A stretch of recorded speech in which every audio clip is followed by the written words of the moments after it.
കുവൈറ്റിന് നേരെ ഇറാന്റെ വ്യോമാക്രമണം. രാജ്യത്തെ പ്രധാന ജലശുദ്ധീകരണ വൈദ്യുതി ഉൽപാദന പ്ലാന്റുകളിലൊന്നിന് നേരെയാണ് ആക്രമണമുണ്ടായിരിക്കുന്നത്. പ്ലാന്റിൽ തീപിടുത്തം ഉണ്ടായതായാണ് ഔദ്യോഗിക റിപ്പോർട്ടുകൾ.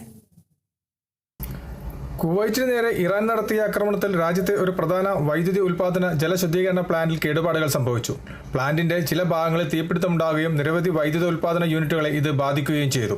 ജനറൽ ഫയർഫോഴ്സ് ഉടൻ തന്നെ സ്ഥലത്തെത്തി തീ നിയന്ത്രണ വിധേയമാക്കി. അടിയന്തര പ്രതികരണ പദ്ധതികൾ സജീവമാക്കി മന്ത്രാലയം.